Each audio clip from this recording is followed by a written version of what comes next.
Good morning and welcome to the 445 Productive Through Joy Show with your host and your boy, Dr. Michael Datcher. The show airs each weekday morning, hella early AF at 4:45 a.m. here on YouTube's Michael Datcher channel, then at 4:45 p.m. on Facebook Live. Guys, today we're talking about miracles, part 3 of our 4-part series on miracles. Man, I've been reading a lot about miracles, so we're talking about miracles, all right?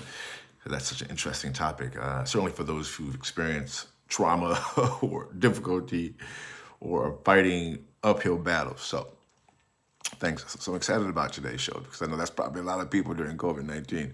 So if you're new, you can go to productivethroughjoy.com to see about us. We speak to groups, schools, and organizations. We air each weekday morning at hella early right now at 4:45 a.m. here on YouTube's Michael Datcher channel and 4:45 p.m. On Facebook Live. Allow me to say a few words about myself first. This is your host and your boy, Dr. Michael Datcher, author of the New York Times bestseller Raising Fences, author of the acclaimed historical novel Americas, author of the Pulitzer Prize-nominated Animating Black and Brown Liberation, the Theory of American Literatures. I'm the board president of a great nonprofit called The World Stage. My educational background is UC Berkeley as an undergrad, my master's from UCLA, and my PhD in English lit from the University of California at Riverside. Guys, I'm an expert at being productive. In fact, my life has been basically miraculous. I'm kind of an expert on talking about miracles too, because people are surprised to hear that level of productivity when they hear my background.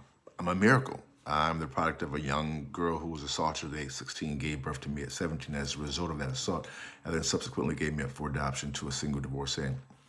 So at the time, no biological father, no adopted father. Difficult times for the young MD, but as Cool Modi famously said, how you like me now, right? And if I can be this productive, I know that other people can be productive, even with all their challenges, and not to excuse any folks who've done them wrong, any systemic or structural barriers against them. I've faced a lot of them. I am just saying we have to, even those people who come from our types of backgrounds have to say, okay, all that's true. And we have to keep battling for those and struggling against those. But until then, what we gonna do, right? So that's why that really inspires this show. Actually, I'm a little emotional today because I'm thinking about all the stuff I've encountered in my life. You know, even recently, just the challenges of life. It's been a lot on your boy, you know.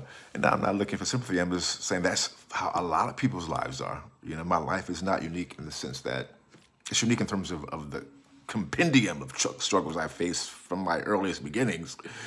That's pretty unique, probably. But everybody got problems. They call that life. But life doesn't have to be defined by our problems, which is what this show is all about. You still can be in joy despite that. So anyway, thanks for being here. I'm a little preachy today. I might start preaching. Get ready. So thanks for being here. So point one is, so this is our 4-part show on miracles. We've been talking about kind of the pragmatic elements of it. Today we're going to kind of make it personal and also talk about the manifestation of it, meaning in terms of its temporal realities. So point one is that anyone can, from any type of background, can do things that are miraculous. You know, LeBron James, when he won the championship, LeBron James and Jay-Z, because those two cats are tethered together for me.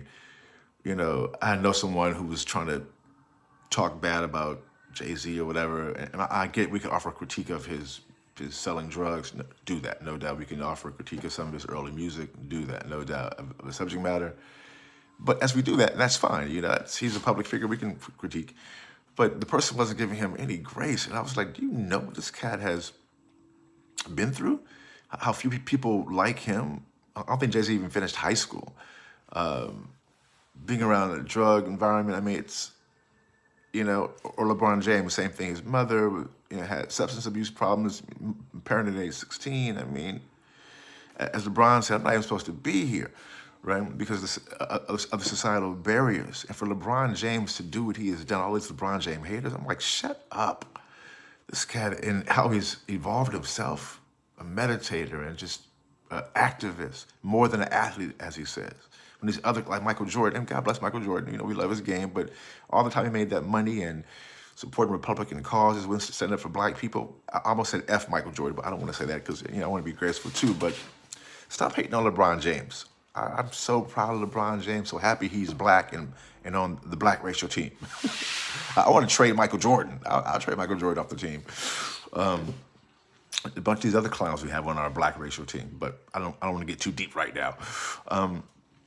But people who go through traumatic situations, who come from difficult spaces, and then achieve against the odds, we have to praise them.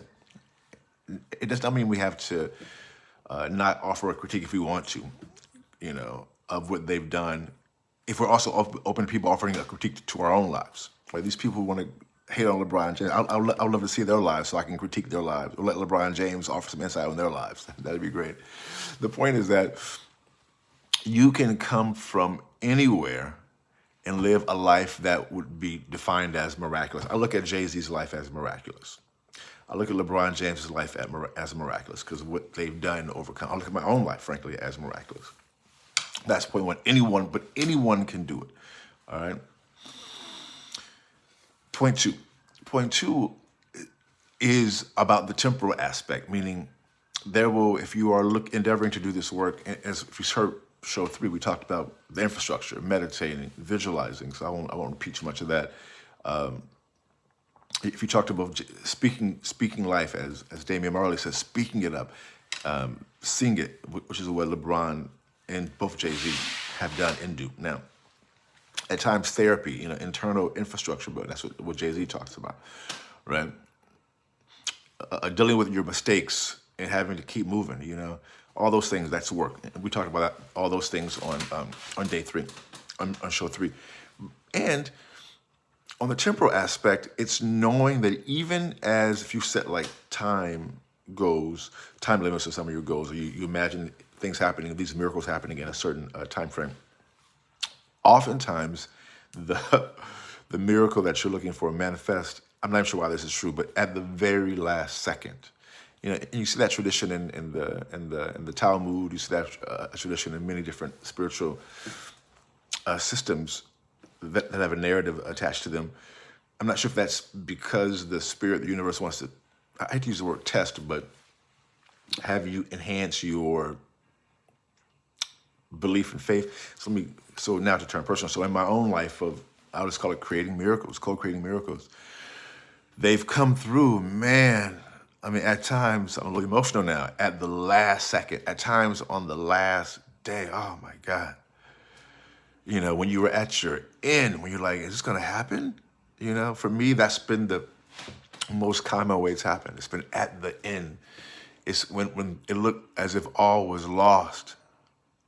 Yeah, I mean, that happened. That has happened on several occasions.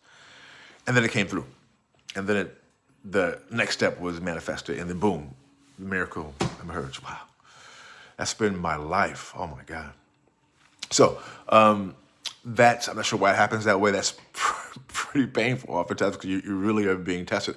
I feel tested now. I'm going through a series of challenges right now where, I've been in this particular manifestation stage for a while on various personal and professional aspects that have been painful and disappointing, involving people. When people in your circle do you dirty, when you're not expecting it, it's like, whoa. It's so painful because, at least for me, when people are in my inner circle, I can relax. We can just be and hang, and I'm just super, as I call it, radically vulnerable with my friends, with my real friends. Other people are just associates, but when you're that way, you can really be hurt. And if you've misread someone's friendship, you are, I hate to use the phrase that they caught me slipping because I don't want to look at being vulnerable, radically vulnerable as slipping.